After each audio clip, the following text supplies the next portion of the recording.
โอเคยินดีต้อนรับสู่ช่องแซมเทรดให้ดูครับวันนี้ผมแซมจะเทรดให้ดูนะครับด้วยเงิน30เหรียญตรงนี้นะครับหรือเทียบเป็นเงินบาทก็ประมาณ900กว่าบาท990บาทนะครับผม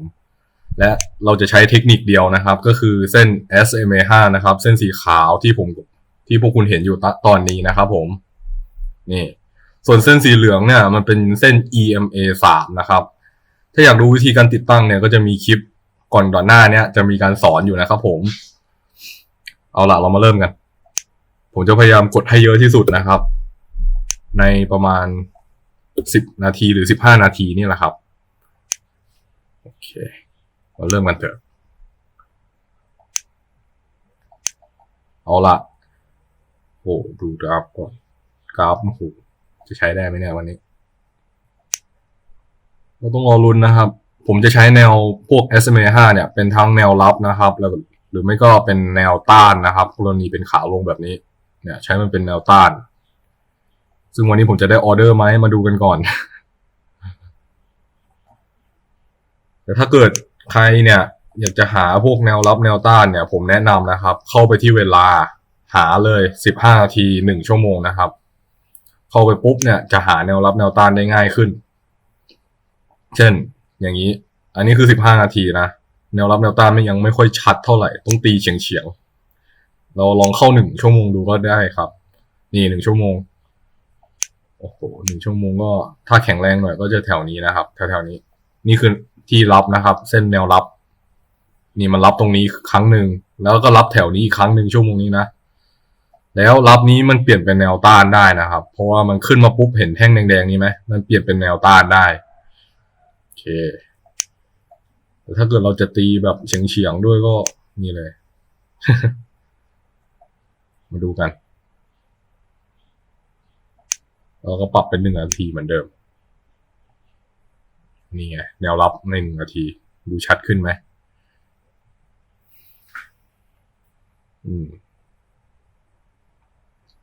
นี่เฉียงเนี่ยเห็นปะมันจะเป็นแนวรับได้อยู่แต่มันจะตีเฉียงนะครับทุกคน เอาละถ้าแท่งแดงเนี่ยมันจบข้างบนเราก็จะกดขาขึ้นได้อยู่นะแต่ตอนนี้คือมันจุบลงมาใน EMA3 แล้วผมก็ใช้อะไรไม่ได้รอต่อเฮ้ยแบบนี้เหรอแบบนี้เข้าเกณฑ์ไหมเนี่ยจะไปเข้าไหมอ่ะโหไม่ได้เข้าละลงมาอีกหน่อยสิลงมาก่อนลงมาก่อนโอ้ลงมาสิโอ้ลงมาก่อนไม่เอา EMA เอาแถวนี้แล้วกันเห็นเส้นนี้ไหมครับโอเคเรามาดูกันว่าจะรอดไหมโหผมกดล่วงเลยนะครับผมไม้แรกเราไม่เป็นไรโอ้โหกดปุ๊บล่วงปั๊บนะครับนี่เราจะใช้เส้นเนี้ยเป็นแนวรับนะครับแต่ตอนนี้มันตัดกันโอ้โหลงมาขนาดนี้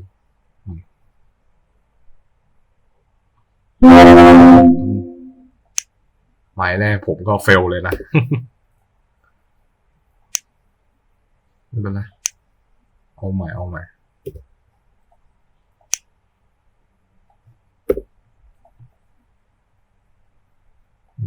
ถ้าเป็นแบบนี้โอ้โหลงมายาวแล้วลงมายาวมากนี่ขาลงแบบดุดไปไหนครับเนี่ยมาดูกันว่าจะยังไงดีอันนี้ก็เล่นกับแนวรับแนวต้านตรงนี้นะกลับมาทดสอบแล้วรอหลุดแต่ยังไม่หลุดนะเพราะว่าผมเห็นเส้นกริดตรงนี้ด้วยโอ้โหตัดสินใจลำบากเลย EG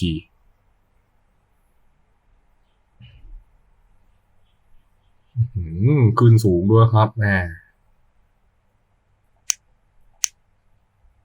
ส่วนไอ้นี้เส้นตัดกันไหมตัดกันเปล่าทะลุด้วยตัดแต่ไอเนี้ยมันลงมายาวมากแล้วนะ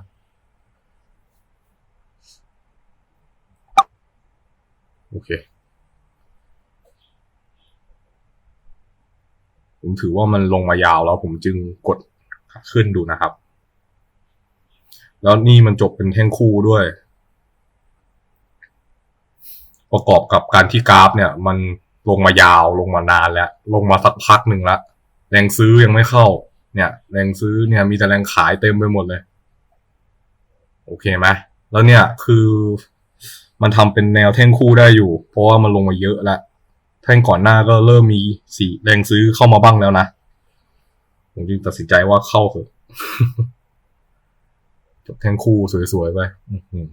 ขึ้นแล้วครับ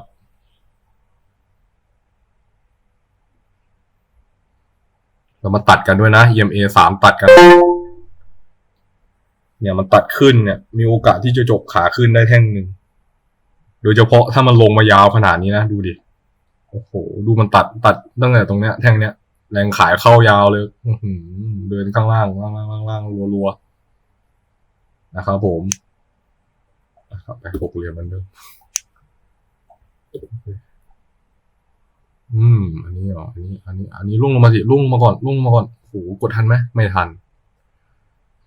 โอ้โหถ้าล่วงลงมาถึง SMA 5นะผมกะจะกดขึ้นอยู่นะกดซื้อขึ้นล่วงมาไม่ทันนะไม่ทันได้ทำอะไรเลย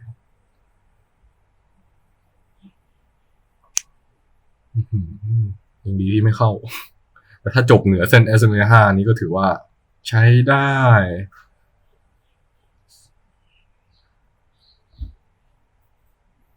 มาดูกันโอ้โหจบเหนือไหมจบเหนือเส้น SMA 5นะครับแต่แท่งต่อไปนี่อย่าไว้วางใจนะเพราะว่ามันจุ่มลงมาที่ EMA 3ตรงนี้เป็นที่เรียบร้อยแล้วเนี่ยเข้าใกล้สูตรประมาณนี้จะใช้ไม่ค่อยได้ต้องรอนิดนึงรอก่อนเราเข้าไม่ได้ตอนนี้เราเข้าไม่ได้ปล่อยแต่แรงซื้อเยอะมากอยากเข้านะเข้าดีไหมไม่เข้าดีกว่า โอ้โหแรงซื้อมาแรงขายตบโอ้โหโอเคมันเกิดระหว่างตรงนี้ผมจะไม่ค่อยกดออเดอร์นะครับมันน่ากลัวเกินไปนี่เห็นไหมน่ากลัวจริง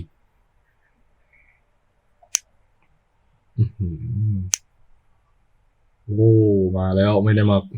ไม่ทันนะครับแบบนี้ไม่ทันนะครับต้องเปลี่ยนละมาไม่ทันโอ้โหดูอย่างนี้ไปยังไงเนี่ยไปต่อไม่ถูกเลย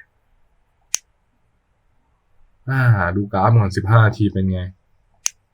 พอดูออกนะมันแนวรับจะอยู่แถวๆนี้นี่มันลงมาก่อนแล้วก็ขึ้นรับขึ้นแต่ตอนนี้มันทำลายลงไปหมดแล้วมันทำลายแนวนี้น่าจะเรียบร้อยแล้วล่ะเราทำตรงนี้แหละตีใหม่ตีเป็นกรอบนี้ถ้าว่ามันจะเดินอยู่ในกรอบนี้สักระยะหนึ่งซึ่งมันเดินมาแล้วเนี่ยตอนนี้กำลังกลับมาเทสนะครับว่าจะเดินทางไหนต่อต้องรอสัญญาณอีกนิดนึงเนี่ยมันลงมาปุ๊บมันกลับมาอีกอันนี้ก็ลงมาเยอะทำนิวโลไปแล้วด้วยประเด็นนะเนี่ยตีให้ดูประมาณนี้เนี่ยเห็นไหมเส้นนี้ตีตามไส้นะตั้งแต่บอดี้ตรงนี้กลับมาถึงไส้ตรงนี้นะครับสังเกตว่ามันต่ำลงเรื่อยๆซึ่งมันมีโอกาสที่จะชนแนวต้านที่ผมตีไว้เส้นข้างบนนี้แล้วก็ทะลุขึ้นข้างบนหรือชนตรงนี้ปุ๊บแม่งลงมาข้างล่างเพื่อหาไอ้เส้นเนี้ยเส้นที่ตีใหม่เนี่ยเส้นอย่างเงี้ยอันนี้สิ่งที่ผมคิดไว้นะครับสำหรับใครที่สนใจทำกำไรกับ IQ Option เนี่ยสามารถสมัครที่ลิงก์ใต้คลิปนี้ได้เลยครับโอเคเฮ้ยเราเจอเส้นกริดเนี่ยเดี๋ยวกริดหายเมื่อกี้เห็นกริดอยู่นี่ไงเห็นไหมเฮ้ยใครมีใครเห็นบ้างนี่กริดนะครับตรงนี้กริดโอ้โหแต่ทะลุไปแล้วครับทะลุไปแล้วกริดเล็กๆทะลุไปแล้วเพราะฉะนั้นให้กริดใหญ่นะครับเส้นกริดนี้นะครับนี่ตรงนี้เลยมีใครเห็นไหมกริดเห็นไหมมีเส้นอยู่ใช้เป็นแนวรับได้เราก็วางไว้แต่ตอนนี้คือมันทะลุไปละเห็นไหมสุดท้ายจบแบบนี้เนี่ยอันตรายจริงๆโอ้โหขึ้นรัวๆเลยเว้ยเอาว่ะมันลงมาเยอะก็ขึ้นเยอะหาแนวต้านด้วยเดี๋ยวหาแนวต้านกันสัก1 ชั่วโมงแล้วกัน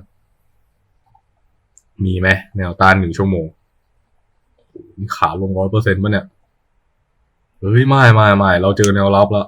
นี่แนวรับใน1 ชั่วโมงนะหาง่ายขึ้นเยอะเลยนี่แนวรับแถวนี้นะตีไว้สัก2 เส้นมันมีโอกาสดิดตัวขึ้นไม่ก็เดินไซด์เวย์ในเส้นแถวเนี้ยนี่คือแนวรับเอาละกลับมาไหมถ้ากลับมาเนี่ยแสดงว่าขึ้นยาวแล้วเนี่ยชนละนี่คือแนวรับอาจจะเป็นแนวต้านได้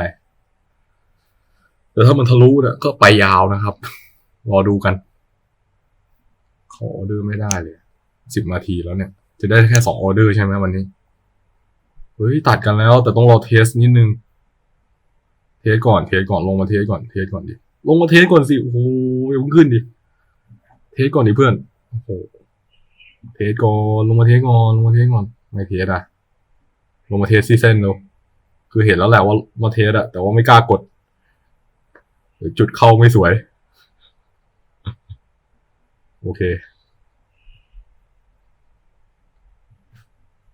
ต้องปล่อยครับเศร้าเนี่ยลงมาหาละดิบมาหาแนวไซด์เวย์แสดงว่านี่เฟลเบรกนะครับเบรกหลอกนะครับผมไม่ยอมลงไปนะเขาไม่ยอมลงจริงแต่เขาแบบเบรกหลอกทำให้เราสับสนนะครับ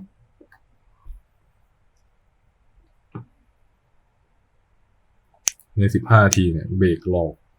ดู1 นาทีดิโอ้โหจะตัดก็ไม่ตัด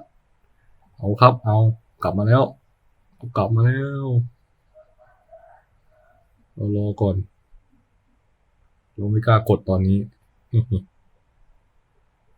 เพราะมันไม่ได้อยู่ในหลักที่ผมควรจะกดละมันต้องอยู่เหนือเส้น SMA 5หรือต่ำกว่า SMA 5แล้วกลับมาเทสที่เส้นก่อนถึงจริงจะกดนะครับ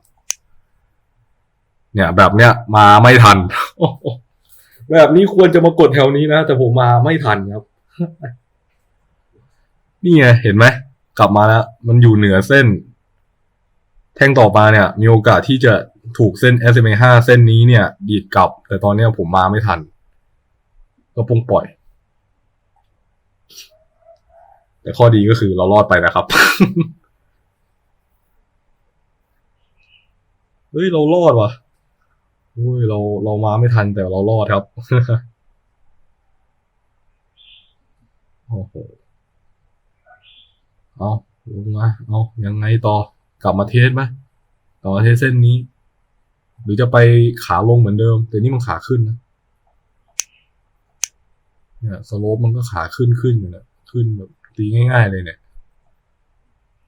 สโลปชันเลยเนี่ยขึ้นค่อยตัดใบอยู่แต่ตอนนี้มันกำลังจะลงแล้วจะปรับตัวเป็นขาลงใช่ไหมจะได้เตรียมกดลงกดขายอย่างเดียว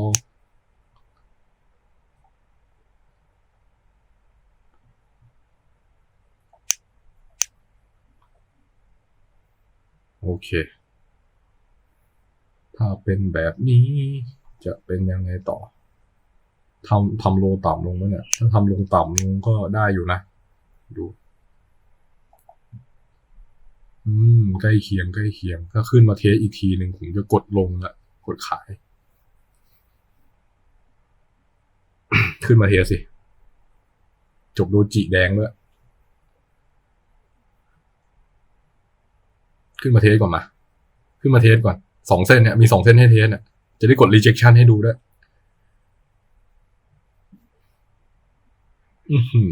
จะได้กดไหมเนี่ยใจผมไม่ได้นะครับ ต้องรอมันทดสอบก่อนถ้ายังไม่ทดสอบเนี่ยมันยังไม่กดมีอยู่2 เส้นเนี่ยขึ้นมาก่อนสิปล่อยขึ้นมาแล้วตัดสินใจไหมจะลงไหมรอดูกัน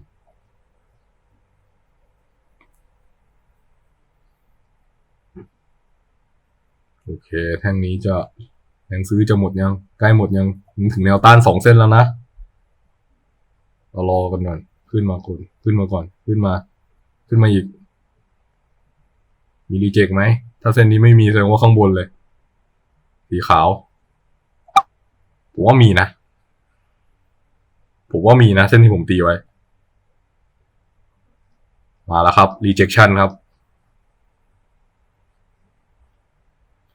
ให้ผมจบ15-16 นาทีเถิด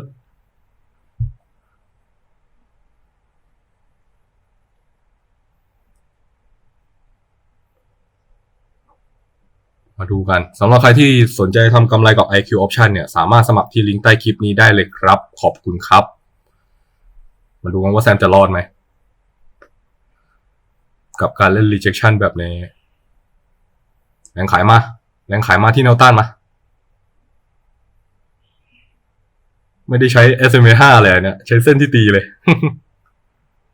โอ้โหรอดไปนะครับถึงแม้จะจบสีเขียวโดจิก็เถอะแต่นี่คือแนวต้านนะครับถ้าสังเกตดีๆคือไล่มาจากข้างบนตรงนี้แถวนี้นะครับตีเส้นลงมาชนกับปลายไส้ตรงนี้บอดี้แล้วก็ลากมาจนถึงแถวนี้ครับมันจะได้สโลปนึงพอดีโอเคเนี่ยมาแล้วมาดูให้จบนะครับแท่งนี้นะครับอาจจะจบแดงแล้วนะครับแต่วันนี้ผมก็เทรดเสร็จเรียบร้อยครับ16 นาทีแล้วด้วยสำหรับใครที่ได้ความรู้ดีๆเนี่ยก็ขอให้กดไลค์กด Subscribe ผมไว้ด้วยนะครับวันนี้ก็ขอบคุณที่รับชมครับขอบคุณครับ